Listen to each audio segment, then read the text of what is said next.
저희는 지금 그 마가복음을 살펴보면서 예수님의 그 행적과 가르침을 보고 있습니다. 놀라운 주님의 그 말씀 그리고 그 행적을 여러분들이 잘 좀 따라가시면서 이 말씀을 통해서 예수님에 대해서 더 알게 되는 그런 시간이 되기를 간절히 바랍니다. 오늘 30번째 시간인데요.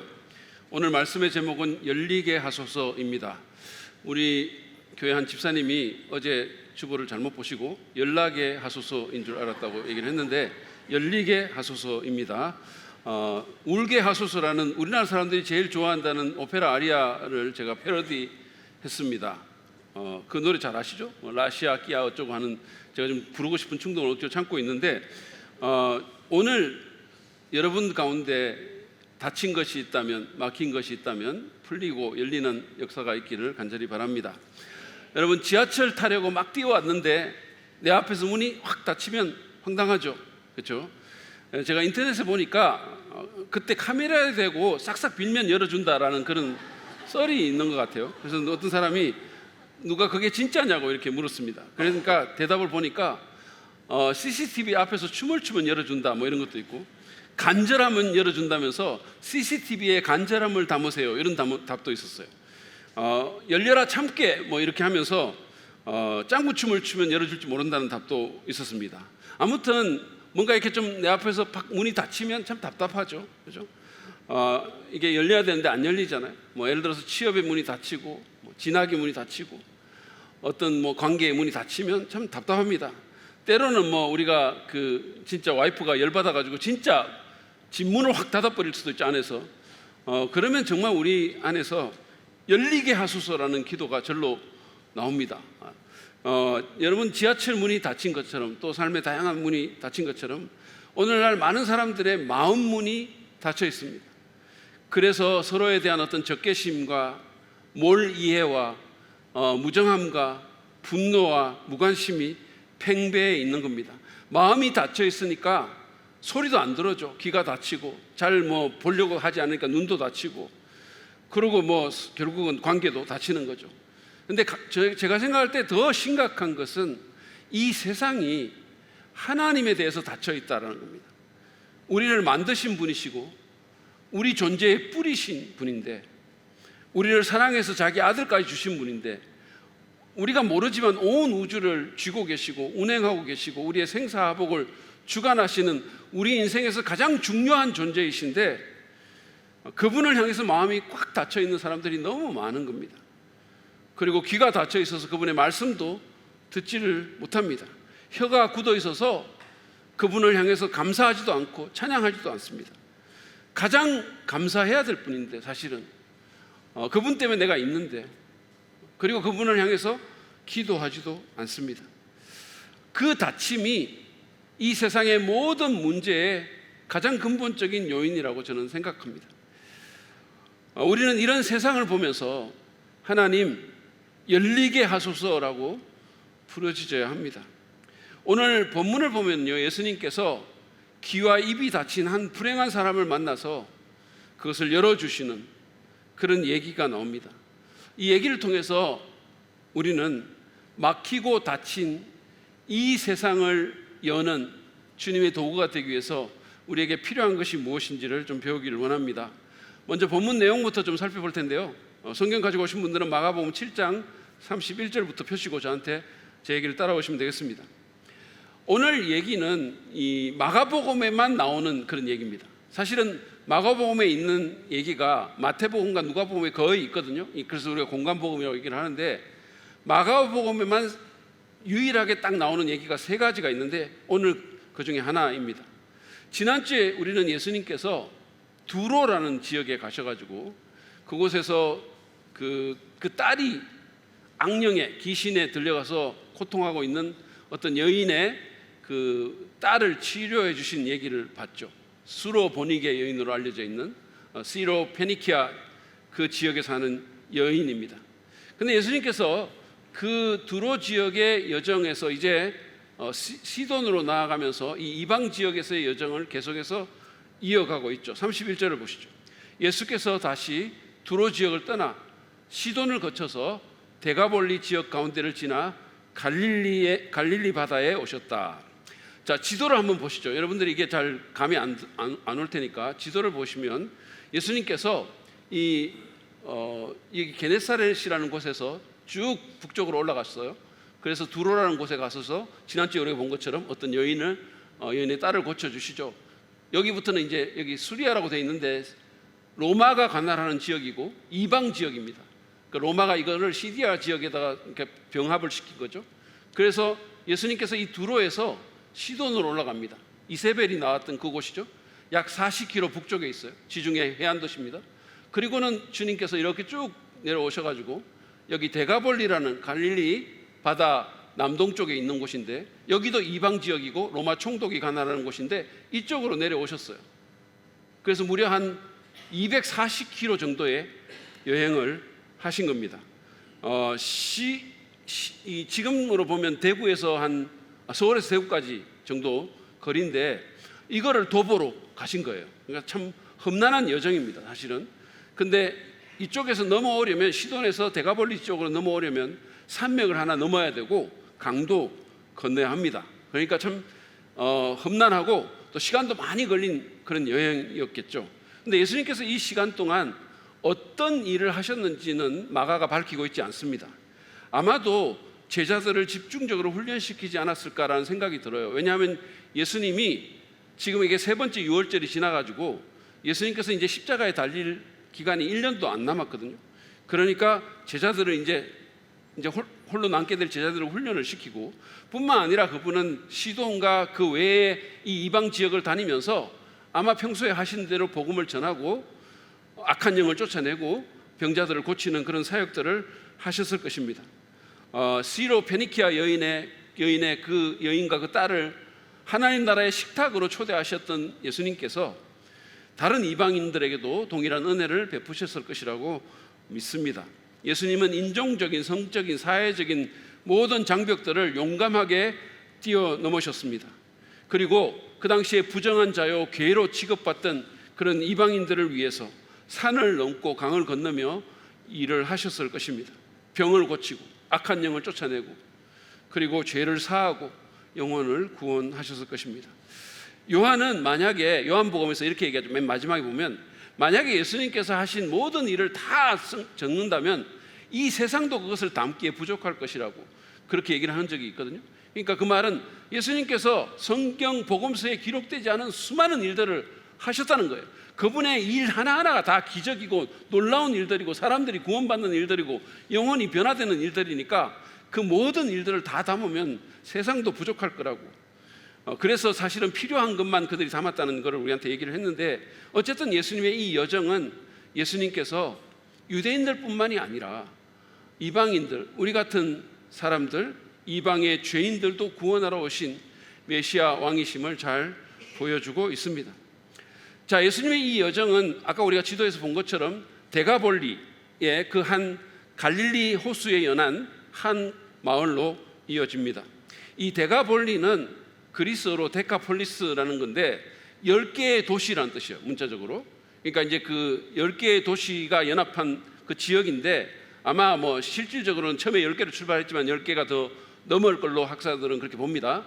근데 이것도 제가 아까 말씀드린 것처럼 로마 총독이 다스리는 이방 지역이었습니다.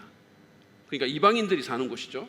그리고 뭐 그리스의 아테네처럼 고린도처럼 제우스 신상이나 신전이 있고 아르테미스나 뭐 이런 신전이 있었던, 그리고 굉장히 헬라화가 된 그리스의 도시와도 같은 그런 곳입니다. 예수님은 이미 이 데가볼리 지역에서 우리가 전에 본 것처럼 한 귀신 들린 광인을 고쳐주신 적이 있죠. 거기서 지금 이제 이분이 한 청각 장애인을 만나게 됩니다. 32절 말씀을 보시죠. 그런데 사람들이 귀먹고 말 더듬는 사람을 예수께 데리고 와서 손을 얹어주시기를 간청하였다. 안수해 달라고 간청한 겁니다. 여러분, 이 사람 한번 생각해 보시죠. 이 사람은 아마도 기가 먹어서 청각에 문제가 있는 분이죠. 그러니까 말도 이제 더듬게 된 거죠. 왜냐하면 이게 두 개가 연결이 돼 있잖아요. 그러니까 사실은 뭐 이게 말을 더듬게 됐다는 걸 봐서 이게 선천적인 것 같지는 않고 어느 시점에서 아마 아주 어릴 때 귀가 먹게 되고 그러면서 이제 말도 장애가 있게 된 것 같습니다. 여러분, 이 사람에 대해서 한번 생각해 보시죠. 얼마나 답답했을까요? 아무것도 들리지 않고 말도 제대로 할 수가 없는 거예요. 그죠? 사실은 눈이 안 보이면 그것도 답답은 하지만 소리는 들을 수 있잖아요. 사람들이 뭐라고 말하는지 들을 수 있고 자기 생각도 표현할 수가 있잖아요. 근데 이 사람은 아무것도 듣지도 못하고 말도 할 수가 없어요. 그러니까 머저리 취급받고 아마 사람들이 왕따 시켰을 겁니다. 데이트를 할 수 있었을까요? 어떤 일을 할 수가 있었을까요? 모든 꿈이 깨지고 기가 막힌 인생이 된 겁니다. 참으로 다행한 것은 그래도 몇몇 친구들이 있어서 그를 예수님께 데리고 온 거죠. 이 청각장애인의 친구들이 예수님께 안수를 요청합니다. 이 안수는 치유 얘기에서 흔하게 나타납니다. 요즘도 용한 목사님들은 안수를 요청을 받아요. 근데 우리 교회 성도들은 아무도 저한테 안수를 해달라고 한 적이 없습니다. 저한테 안수 받으면 더 나빠진다는 이런 썰도 있어요. 기도해 주시기 바랍니다. 웃지만 마시고. 여러분, 예수님께서 어떻게 하셨을까요? 33절 34절 말씀 보시죠. 예수께서 그를 무리로부터 따로 데려가서 손가락을 그의 귀에 대고 침을 뱉어서 그의 혀에 손을 대셨다. 그리고 하늘을 우러러 보시고서 탄식하시고 그에게 말씀하시기를 에바다 하였다. 그것은 열리라는 뜻이다. 매우 이상한 행동을 하셨어요. 상당히 놀라운 행동인데 여러분은 물론 아무도 놀라지 않으십니다. 근데 평소에 예수님이 이런 행동을 하신 적이 없죠. 손가락을 먼저 그 사람의 귀에 대신 겁니다. 넣었어요. 이것은 그가 듣지를 못하기 때문에 내가 곧 너를 고치겠다라는 것을 일종의 예수님표 수하다 이렇게 생각하시면 돼요. 그러니까 내가 너의 길을 곧 고치겠다라는 메시지를 행동으로 전달하신 겁니다. 그러니까 예수님 얼마나 친절하십니까? 너무 배려심이 많고 자비로우신 거죠. 예수님께서 그 사람을 위해서. 그뿐만이 아니죠. 침을 아마 예수님 손에 뱉은 것 같아요. 이렇게 그 사람 혀에 뱉은 것 같지 않고 손에 뱉어서 그래서 그거를 혀에 이렇게 댔는데 고대인들은 이 침이 의학적인 효과가 있었다라고 믿었어요. 그러니까 예수님께서 그 레벨에서 그 사람들에게 소통될 수 있도록 그렇게 이것도 사인 랭귀지를 한 거죠. 어떻게 보면 수화를 하신 거예요. 내가 너의 혀도 풀어줄 거다. 고쳐줄 거야. 그렇게 하십니다. 그리고는 하늘을 우러러 보셨어요. 이것도 그 사람이 봤을 거 아닙니까? 이거는 이 기적이 위로부터 오는 거라고 그런 표현을 하셨고 탄식하셨어요. 성령께서 우리를 위해서 말할 수 없는 탄식으로 기도하시는 것처럼 그것도 보여주신 거죠. 그러니까 예수님표 수화가 지금 계속해서 나오고 있는 거예요. 그런 다음에 에바다라고 하셨습니다. 이거는 아람어인데요. 여러분이 뭐 혹시 잘 모르시겠지만 예수님 당시에 이스라엘 사람들은 히브리어를 잘 할 줄 몰랐어요. 성경학자들이나 히브리어를 했고 일반인들은 그냥 아람어를 했습니다. 그리고 그 디아스포라에 사는 사람들은 헬라어를 했고요. 예수님은 아람어를 하신 걸로 보여요. 그래서 예수님께서 이 아람어로 에파사라고 얘기를 한 겁니다. 에바다, 에파사. 그러니까 이게 무슨 뜻이냐면 마가가 자기 이방인 독자들을 위해서 설명해 준 것처럼 열려라라는 뜻이에요. 열려라. 자, 그래서 예수님께서 그렇게 말씀하실 때 그 말씀이 바로 실현이 됩니다. 마가가 35절에서 이렇게 말합니다. 그러자 곧 그의 귀가 열리고 혀가 풀려서 말을 똑바로 하였다. 에파타라는 말이 그의 귀를 뚫고 그냥 들어왔어요. 그렇게 귀가 열리고 혀가 풀립니다. 여러분, 빛이 있으라 하심에 빛이 있었고 그냥 그 물 가운데 궁창이 생기라 하니까 궁창이 생긴 것처럼 주님의 말씀은 창의적인 능력의 말씀입니다. 일을 만드시는 말씀입니다. 여러분, 소리가 들리고 그리고 말을 막 자유롭게 할 수 있었으니까 얼마나 이 사람이 좋았겠어요. 그러니까 막 아마 노홍철처럼 막 계속 수다를 막 이렇게 하고 싶었을 것 같아요. 얼마나 말을 하고 싶었겠어요. 그런데 주님이 그런 그에게 제일 먼저 내린 명령이 이겁니다. 36절 상반절이에요. 예수께서 이 일을 아무에게도 말하지 말라고 그들에게 명하셨으나. 실컷 말 못하는 사람 말할 수 있도록 고쳐주고는 말하지 마 이렇게 좀 형용한 거예요. 말하지 마. 잔인한 농담 같지 않습니까? 무슨 약간 코미디 같은 느낌이 들기도 하죠. 예수님께서 이렇게 하신 것은 당신께서 단순히 그냥 치유자로만 알려지는 것이 걱정이 돼서 그렇게 하신 것 같아요. 예수님은 그 이상인데, 사실은 예수님은 단순한 육체의 치유자만이 아니시고 우리의 육체의 문제만을 해결해 주시는 분이 아니시고 사실은 훨씬 더 깊은 문제를 해결하시고 온 세상을 변화시킬 분이신데, 그냥 치유자로만 알려질까 봐, 그래서 사람들이 그쪽에만 관심을 가질까 봐 그거를 좀 방지하기 위해서 그러실 것 같아요. 근데 36절 하반절에서 말하는 것처럼 말리면 말릴수록 그들은 더욱더 널리 흩어졌습니다. 너무 놀라운 일이 났으니까. 그러니까 어떻게 이거를 불순종한다라고 이렇게 그렇게 책을 잡겠습니까? 이렇게 놀라운 역사를 경험했는데, 하나님의 은혜를 체험했는데 어찌 그냥 입 닫고 가만히 있을 수 있겠습니까? 거기다 이 사람은 그동안 말도 못했던 사람인데. 자, 37절은 이 얘기의 결론입니다. 사람들이 몹시 놀라서 말하였다. 그가 하시는 일은 모두 훌륭하다. 듣지 못하는 사람도 듣게 하시고 말 못하는 사람도 말하게 하신다. 여기 몹시 놀랐다 그랬잖아요. 이 몹시라는 말은 전체 성경에서 딱 한 번 사용된 말이에요. 굉장히 특별한 단어를 사용했어요. 이것은 그냥 뭔가 절정을 의미할 때 쓰는 거거든요. 그러니까 이 놀람의 절정을 경험했다, 이런 느낌. 더 이상 놀라지 못할 정도로 상상을 초월하는 놀람을 경험했다는 뜻입니다. 그러면서 그들이 그가 하시는 모든 일은 다 훌륭하다라고 감탄을 했는데, 이것은 창세기 1장 31절에서 하나님께서 모든 것을 지으시고 그 모든 것을 보시면서 보시기에 심히 좋았다라는 그 창조 기사를 함의하고 있는 말입니다. 다시 말해서 예수님께서 이 사람에게 하신 일은 창조의 회복이라는 거예요. 재창조의 역사를 하셨다는 거예요. 그에게 새로운 길을 주시고 새로운 혀를 주셨다라는 그런 의미가 있는 것입니다. 여러분, 그분이 하시는 일은 모두 훌륭합니다. 그래서 우리에게 소망이 있는 거예요. 우리는 때때로 넘어지고 우리는 때때로 일을 망치고 우리는 때때로 잘못하지만 예수님이 하시는 일은 모두 훌륭합니다. 우리를 위해서 하시는 그 일이 하나도 흐트러지는 것이 없습니다. 여기에 우리의 소망이 있는 거예요. 그분이 우리를 위해서 하신 일은 심히 좋은 거예요. 심히 좋은 거예요. 그분은 우리 몸뿐만이 아니라 이 썩어질, 이 부패할 이 세상도 완전히 새롭게 만드실 것입니다.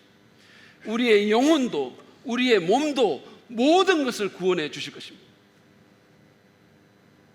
그분은 에바다의 주님이십니다. 닫힌 것을 다 열으시는 주님입니다. 이 얘기를 통해서 저는 이 막히고 닫힌 이 세상에서 열리게 하시는 주님의 은혜를 흘려보내기 위해서 우리가 어떻게 해야 할지 오늘 말씀을 통해서 한번 생각해 보기를 원합니다. 먼저 우리는 하늘의 하나님을, 하늘을 우러러 하나님 아버지께 기도해야 합니다. 하늘을 우러러 하나님 아버지께 기도해야 합니다. 예수님께서 이 사람의 닫힌 길을 여시기 전에 그분은 하늘을 우러러 보셨어요. 이것은 이 사람에게 앞으로 일어날 일이 하늘로부터 온다라는 것을 보여주는 그런 사인이기도 하지만, 동시에 이것은 기본적으로 하나님 아버지를 의지하고 그리고 그분과 소통하는 기도의 가시적인 표현이었어요. 예수님은 하나님의 아들이셨지만 언제나 기도하셨습니다. 그분은 기도의 사람이셨어요. 여러분, 우리는 오늘날 기도할 때 눈을 감고 땅을 보면서 기도하잖아요. 손을 막 이렇게 모으면서. 그래서 아이들한테도 이렇게 손 모으고 눈 이렇게 감고 그냥 땅 보고 기도하도록 가르치죠. 사진 한번 보여주세요. 사진을. 이 사진 말고 이 사진. 네. 여러분, 이렇게 해가지고 땅 보면서 기도하고 있는데 저쪽에 눈 뜨고 있는 아이들, 있네요. 즐겁게 눈 뜨고 있습니다. 누구 집 자식입니까? 그런데 아마 이 아이들은 예수님을 닮았을지 몰라요. 왜냐하면 예수님은 기도할 때 눈을 뜨고 기도하셨어요. 그리고 하늘을 보고 기도하셨어요. 그것이 예수님의 기도 방법입니다. 눈을 뜬 채 하나님 아버지가 계시는 그 하늘을 향해서 바라보면서 기도하셨습니다. 그러니까 여러분들도 한번 그렇게 해보시기 바랍니다. 실내는 좀 그렇고 바깥에 나가서 이렇게 하늘 쳐다보면서 기도하시면 또 어떤 새로운 의미가 이렇게 여러분에게 오게 될 겁니다. 사실은 이렇게 꼭 눈 감고 기도해야 되는 거 아니거든요. 우리가 보통 이렇게 어떤 분들은, 어떤 목사님들 눈 뜨고 기도하시는 분들이 있거든요. 그런데 보통 보면 왜 눈 뜨고 계시냐, 기도 안 한다고 이렇게 얘기하는데, 제가 나중에 야외에 가서 눈 뜨고 할 테니까 저한테 뭐 기도 안 한다고 말하지 말고, 우리가 눈을 뜨고 하늘을 바라보는 것은 주님을 바라보는 거예요. 아무튼 닫힌 것을 여시는 하나님의 그 사역을 우리가 경험하기 위해서는, 그리고 감당하기 위해서는 우리에게 기도가 필요하다는 겁니다. 우리의 시선을 하나님께, 하늘에 두고 하늘의 아버지 되시는 그 하나님께 기도하는 겁니다. 그래야 닫힌 것이 열리는 역사가 가능해집니다. 여러분, 오늘날 우리가 이 사는 게 너무 바쁘잖아요. 정신없이 살잖아요. 그러니까 자꾸 땅만 보고 가요. 정신없이. 하늘 좀처럼 안 쳐다보죠. 그냥 땅만 보고 가요. 그리고 기도 잘 안 합니다. 너무 바빠서. 그러니까 기도의 능력을 잘 믿지도 체험하지도 못하는 거예요. 어떤 사람이 주여 기도를 들어 주시옵소서, 주시옵소서 계속 그렇게 하니까 주님이 듣다가 주님이 못 참아가지고 그래 듣고 있다 이렇게 얘기하니까 그 사람이 놀라가지고 기절했다는 그런 말이 있어요. 어쨌든 간에 여러분, 우리가 기도 잘 안 하잖아요. 기대도 잘 안 하잖아요. 그것이 현대교회가 무능한 가장 큰 이유가 아닐까요?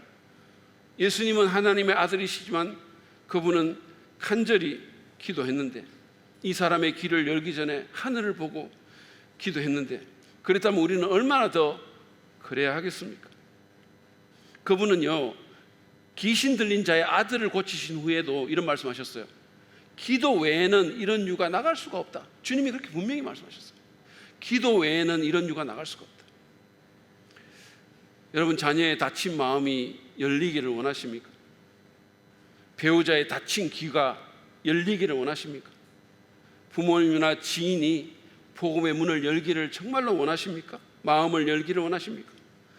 사람들 사이에 막힌 담이 허물어지고 경직된 것들이 풀리기를 원하시나요? 하늘을 바라보십시오. 전능하신 하나님께 기도하십시오.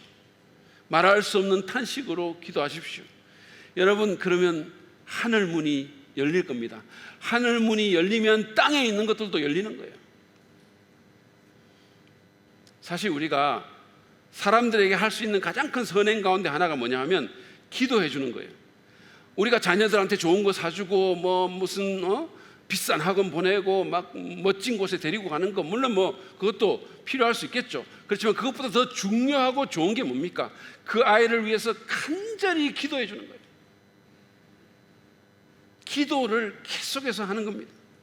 여러분, 제가 어제 제 생일이었거든요. 저희 부모님이 저를 위해서 간절히 기도하시거든요. 제가 그게 정말로 저한테 선물이에요. 정말로. 어제 그럼에도 불구하고 부모님이 저한테 제가 제일 좋아하는 현찰을 선물로 보내오셔서 제가 참 기뻐하긴 했습니다. 그러나 여러분, 정말로 저한테 필요한 것은 뭐냐면 부모님의 기도죠. 누군가의 기도죠. 여러분, 부모로서 자녀들을 위해서 기도하기를 쉬지 말기를 바랍니다. 우리 교역자들, 교사들, 목자들 해야 될 가장 우선적이고 중요한 행위는 성도들을 위해서 기도하는 겁니다. 사무엘은 사무엘상 12장 23절에서 이렇게 말합니다. 나는 너희를 위하여 기도하기를 쉬는 죄를 여호와 앞에 결단코 범하지 아니하고. 기도하기를 쉬는 죄를 그런 죄를 범하지 않았던 거예요. 여러분은 어떠십니까? 켄트 휴즈 목사님은 오늘날 그리스도인들의 가장 큰 죄는, 제1의 죄는 물질주의도 아니고 성적인 죄도 아니고 기도하지 않는 것이다, 이렇게 했어요. 그러니까 하나님 무시하는 거잖아요. 하나님을 무시하는 거예요. 하나님 안 믿겠다는 거예요. 하나님 별 필요 없다는 거예요. 내 힘으로도 잘 살 수 있다는 얘기잖아요. 바쁘더라도 여러분 기도합시다. 부모님과 자녀와 배우자를 위해서, 여러분 직장을 위해서, 이웃을 위해서, 우리 교회를 위해서, 선교사님들을 위해서, 그리고 정말 이 깨어진 세상을 위해서, 그리고 여러분 본인의 그 영적인 삶을 위해서 기도합시다. 기도하면 하늘 문이 열리고, 하늘 문이 열리면 땅에 있는 막힌 것, 닫힌 것들이 열리게 되는 축복을 누리게 될 것입니다. 두 번째로, 우리는 긍휼의 마음을 가지고 사람들에게 다가가야 합니다. 그래야 우리가 에바다의 그 은혜를 전달하는, 흘려내리는 삶을 살 수가 있습니다. 긍휼의 마음을 가지십시오. 오늘 본문을 보면요, 예수님께서는 이 청각장애인의 그 귀와 혀에다가 손을 대셨거든요. 왜 그러셨을까요? 아까 제가 말한 것처럼 그들을 배려한 사인 랭귀지라는 그런 의미가 있죠. 그렇지만 예수님께서 사실은 굳이 손을 안 대도 얼마든지 고칠 수 있잖아요. 마치 그 나병 환자에게 손을 대신 것처럼 안 대도 될 수 있는데 손이 그냥 나간 거예요. 왜냐하면 그 긍휼의 마음이 끌어오른 겁니다. 그 정말 인생이 그렇게 망가지고 꿈이 사라진 그 청년을, 그 사람을 보면서 그냥 마음이 나간 거예요. 자기도 모르게 주님 손이 나간 겁니다.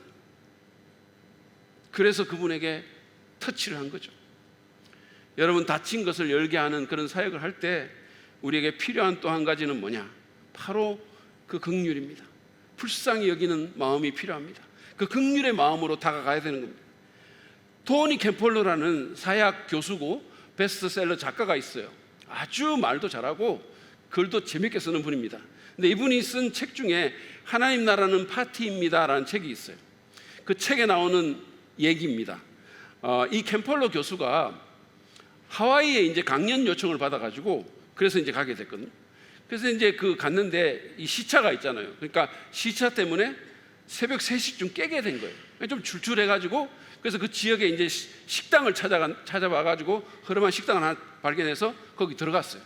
그래서 이제 앉아 있는데 조금 있으니까 막 시끌벅적하면서 막 여자들이 들어오는데 이 거리의 여인들 같은 그런 여자들이 막 들어온 거죠. 근데 그 중에 한 여인이 내일이 내 생일이네 이러면서 벌써 39살이다 이렇게 얘기를 한 거예요. 그러니까 다른 여인이 그래서 어쩌라고? 생일 파티라도 해주라는 거야?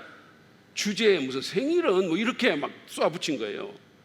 그냥 축하한다 그렇게 얘기해 주면 될 텐데, 아니 그것도 그냥 고가와 가지고 그렇게 그냥 한 겁니다. 그러니까 그 말도 못할 만큼 마음이 닫혀 있는 거죠. 강박하고 닫혀 있는 거예요. 그러니까 처음 그 말을 꺼낸 그 여인이 누가 그래 달래? 그냥 그렇다고 이렇게 이제 한 거죠. 그러면서 이 여자가 하는 말이, 태어나서 단 한 번도 생일 파티 받아본 적이 없는 내가 언감샘신 바라기는 뭐를 바래? 이렇게 말을 하는데 그 눈에 눈물이 맺힌 거예요. 그거를 캠폴러 교수가 본 거예요. 그래서 이분이 마음이 너무 아팠던 거죠. 그래서 이분이 이제 그 식당 주인한테 제가 이 여자, 그분 아까 말한 그 사람을 위해서 생일 파티를 내일 해줬으면 좋겠다 이런 제안을 한 거죠. 주인이 참 좋다 그러면서 그 여인의 이름이 아그네스라는 이름인데 걔가 원래 참 착하다고, 근데 너무 불쌍하다고 이렇게 얘기한 거예요. 그래서 이제 이 사람이 묻는 거예요. 매일 오냐고, 매일 이 시간에 온다고. 그럼 내일 하자고. 그래가지고 이제 생일 케이크도 사고 선물도 준비하고 이벤트를 딱 준비하고 막 사람들한테 알려가지고, 그래가지고 그 다음날 새벽 3시 때 이제 온 그 지역의 거리의 여인들이 다 그 집에 모여 있고, 이제 이 아그네스가 들어오는데 서프라이즈 파티를 한 거예요. 그래가지고 딱 들어오는데 Happy birthday to you 막 이렇게 부르면서 사랑하는 아그네스 막 이렇게 부르니까 이 여자가 그냥 그 문에서 그냥 얼어붙은 거예요. 딱 그냥 서가지고, 그래가지고는 입을 다물지 못하고 그냥 서버린 거예요. 그러니까 캠폴러 교수가 사람이 그렇게 놀라는 모습을 자기가 처음 봤대요. 그래서 막 사랑하는 아그네스 이렇게 노래를 부르니까 이 여자가 엉엉 울기 시작한 거예요. 그러니까 주변에 있는 다른 사람들도 막 눈이 젖게 되고 막 그렇게 한 거예요. 그러니까 이제 이 여인이 이 케이크를 이제 불고는 이거를 자기가 좀 가져가면 안 되겠냐고 이렇게 물은 거예요. 그럼 왜 그러냐니까 자기가 태어나서 처음 받는 생일 케이크인데 집에 가서 놔두고 오래오래 보고 싶다고 그렇게 얘기를 한 거예요. 그래가지고 이제 막 이런 상황 가운데서 이제 캠폴러 교수가 내가 이 아그네스의 행복과 여러분의 행복을 위해서 기도를 해주면 안 되겠냐고. 그래서 이제 그러라고. 이게 좀 어색한 상황이지만 다 그냥 눈을 감은 거예요. 그러니까 또 이 상황 가운데서 두 손을 간절하게 모으는 그런 여인도 있었어요. 그러면서 기도하는 가운데 이 여자들의 눈에서 굵은 눈물들이 떨어지기 시작한 거예요. 그러면서 진짜 거기서 진짜 하나님이 일하시는 그런 일들이 있게 된 겁니다. 기도한 후에 식당 주인이 물었어요. 목사님이십니까 혹시? 좀 진작 말씀하시지. 어느 교회 목사님이신가요? 이렇게 물었어요. 근데 이분이 유머 감각이 좀 있어요. 이분이 목사님 아닌데 이제 이분이 유머 감각이 있어가지고 이렇게 대답합니다. 새벽 3시 반에 장녀들을 위해서 생일 파티를 열어주는 교회의 목사입니다. 이렇게 대답했어요.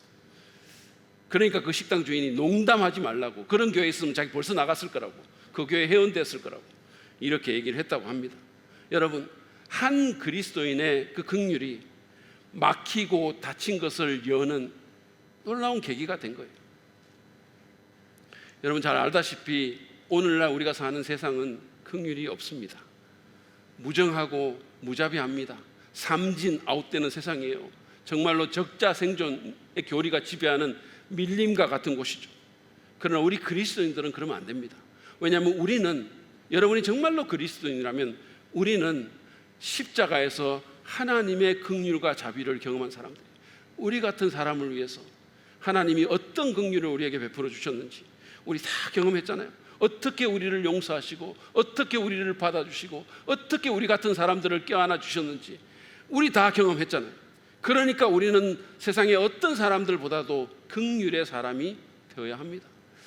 예수님께서는 마태복음 5장 7절에서 말씀합니다. 긍휼히 여기는 자는 복이 있나니 그들이 긍휼히 여김을 받을 것이며, 그분은 또한 이렇게 말씀합니다. 애통하는 자는 복이 있나니 그들이 위로를 받을 것이며. 여러분, 우리가 긍휼히 여기고 누군가 불쌍한 사람을 위해서 눈물을 흘리고 이 깨어진 세상을 위해서 마음 아파하면 주님께서 우리에게 긍휼을 베푸시고 우리가 가는 곳마다 긍휼이 있게 하시고 그분이 우리를 위로해 주신다는 말씀이에요. 긍휼의 마음을 달라고 기도합시다. 우리가 받은 긍휼에 대해서 한번 깊이 묵상해 보세요. 자주. 그리고 긍휼의 주님과 긴밀하게 교제합시다. 그래야 우리가 긍휼을 받을 거 아닙니까? 그래야 그 마음으로 우리가 자비의 행위를 할 수 있을 거 아닙니까? 여러분, 그래서 다가갑시다. 이 깨어진 세상에 예수님처럼 정말 부정한 자를 만지든지 캠폴로처럼 소외된 자를 위해서 정말 파티를 열어주는 저와 여러분 되시길 바랍니다. 그들을 끌어안는 우리가 될 때 주님께서 우리를 통해서 에바다의 은혜를 흘려보내실 것입니다. 마지막으로 우리는 주님의 말씀을 선포해야 합니다. 주님의 말씀을 담대히 선포할 필요가 있습니다. 예수님은 하늘을 우러러 기도하셨고 그리고 긍휼의 마음으로 다가와서 그들을 터치하셨죠. 그리고 그 다음에 에바다라고 외치셨죠. 이 말이 그의 고막을 뚫고 들어가 그의 귀에 들린 첫 번째 말이 됐어요. 그것은 그에게 생명의 말씀이 된 겁니다. 그것은 그에게 역사하는 말씀이 된 겁니다. 그것은 그에게 복음이 된 거예요. 여러분, 이 사람에게 열려라라는 그 말보다 더 기쁜 말이 어디 있겠습니까? 주님이 말씀을 선포하시자 그의 귀가 바로 열렸고 그리고 동시에 그의 영적인 귀도 열렸을 것입니다. 그리고 그의 꼬였던 혀가 풀리면서 그가 말하기 시작했어요. 여러분, 그가 무슨 말을 했을까요? 이런 제기, 지금까지 뭐 하다가 이제 오셨소? 라고 제 이름을 불렀을까요? 무슨 말을 제일 처음 했을까요? 아마도 그의 입에서 나온 첫 마디는 하나님에 대한 감사와 찬양이었을 거예요. 하나님 감사합니다. 주님 찬양합니다. 주님의 선포로 인해서 이제 이 부정한 이방인에게도 하늘이 열렸습니다.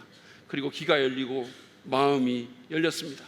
그리고 관계가 열리고 마을 사람들이 몰려와가지고 그 이방 땅에서 하루 종일 주님에 대한 찬양이 올라갔을 것입니다. 여러분, 하나님의 말씀은 능력이 있습니다. 믿으시기 바랍니다. 특별히 주님의 십자가 복음은 죽은 영혼을 살리고 닫힌 마음과 귀를 열게 합니다. 오늘 우리가 1부 때 그 신비 형제가 침례를 받았거든요. 세 가지 법 마치고 이 형제가 이제 내일 모레 군대 갑니다. 군대 가기 전에 이제 침례 받았는데 조금 이따 여러분이 간증을 보실 텐데 그 간증에도 나오겠지만 우리 교회 오시는 분들 가운데 이제 처음에 믿음이 별로 없이 오시는 분들이 이런 얘기를 하세요. 언제부터 말씀이 들리기 시작했다 뭐 이런 얘기들을 하시는 분들이 있어요. 여러분, 그전에도 이분들한테 뭔가 소리는 들렸을 거 아닙니까? 근데 어느 순간부터 그 말씀이 들리는 거예요. 그 말은 생물학적인 청취를 뛰어넘어서 영적인 청취가 이루어졌다는 겁니다. 영적인 귀가 열렸다는 거죠. 말씀이 영적인 귀를 연 것입니다. 여러분, 제가 앞에서 말씀드린 것처럼 하나님의 말씀은 일을 일으키는 능력의 말씀입니다. 히브리서 저자가 말한 것처럼 하나님의 말씀은 살았고 운동력이 있습니다. 사람을 변화시키는 능력의 말씀입니다. 아무것도 없던 데서 이 놀라운 우주가 생겨나게 만든 말씀입니다. 저는 한 설교자가 집회 장소에 좀 일찍 도착해가지고 그래가지고 이제 뭐 아무도 없고 하니까 목소리 점검도 할 겸 이렇게 그 집회 장소를 주변을 돌면서 요한복음 3장 16절을 큰 소리로 반복해서 외쳤대요. 근데 어떤 사람이 우연히 그걸 그냥 들은 거예요. 근데 그걸 우연히 들었는데 그 사람의 마음이 그 말씀 때문에 확 열려가지고 그 자리에 꼬꾸라지면서 구원을 받았다는 말을 들었어요. 하나님의 말씀, 여러분 제게도 그런 일이 좀 일어났으면 얼마나 좋을까요? 제가 너무 힘들어가지고 설교 준비하기 힘들 때는 그냥 여기 서가지고 요한복음 3장 16절 한 30번만 외치고 그냥 나가면 될 텐데, 아무튼 여러분 하나님 말씀의 능력을 가소평가하지 마시기 바랍니다. 절대로 그러면 안 됩니다. 복음은 특별히 복음은 우리를 살리는 하나님의 말씀이에요. 우리의 영원한 운명을 바꾸는 하나님의 말씀입니다. 하나님과 사람 사이에 닫힌 문을 열고 사람과 사람 사이에 닫힌 문도 엽니다. 그리고 그것은 우리의 영적인 귀와 우리의 마음도 엽니다. 바울은 복음을 죽은 사람을 살리는 하나님의 능력이다 이렇게 얘기했어요. 여러분 사실은 저는 참 보잘것없는 목사잖아요. 참 별것 아니고 정말 보잘것없고 지금도 참 뭐 여러 가지로 참 부족한 점이 너무 많아요. 제가 그냥 정치적으로 말하는 거 아닙니다. 정말로 그래요. 그런데 그럼에도 불구하고 제가 예수님 믿기 이전에 저를 알았던 사람들이 지금 저를 보면 아마 너무너무 놀랄 거예요. 어떻게 저런 인간이 저렇게 됐냐 이렇게 한번 생각할 겁니다. 복음의 능력이에요. 다른 거는 설명할 수가 없어요. 복음의 능력입니다. 그리고 여러분들이 이 복음의 능력을 천국 가시면 더욱더 뼈저리게 절실하게 느낄 수 있을 거예요. 여러분 인생에 어떤 일이 일어났는지, 복음이 어떤 일을 일으켰는지 여러분이 절절하게 아마 느끼실 수 있을 거예요. 그러므로 여러분 그 말씀의 능력을 의지하고 담대히 깨어지고 막힌 세상에 주님의 말씀을 선포합시다. 다만 하늘을 우러러서 하나님께 기도하고 긍휼의 마음으로 사람들에게 자비를 베풀면서 그렇게 하시기 바랍니다. 그럴 때 우리는 이 에바다의 은혜를 흘려보내는 놀라운 증인들이 또 일꾼들이 될 수 있게 될 것입니다. 여러분 오늘 우리는 예수님의 사역을 통해서 막히고 닫힌 이 깨어진 세상에 주님의 그 에바다 은혜를 흘려보내기 위해서 우리에게 필요한 것이 무엇인지를 배웠습니다. 하늘을 우러러 간절히 기도하고 긍휼의 마음으로 다가가서 누군가를 끌어안고 자비를 행하고 그리고 그것과 함께 하나님의 말씀을 전해야 합니다. 그럴 때 그 능력의 말씀으로 하늘이 열리고 누군가의 닫힌 마음과 귀가 열리게 될 것입니다. 그리고 그의 입에서 하나님을 향한 감사와 찬양의 소리가 울려 퍼지게 될 것입니다. 저주하던 자가, 욕하던 자가 축복하는 자로 변하게 될 것입니다. 그런 축복이 우리 모두에게 있기를 간절히 바랍니다.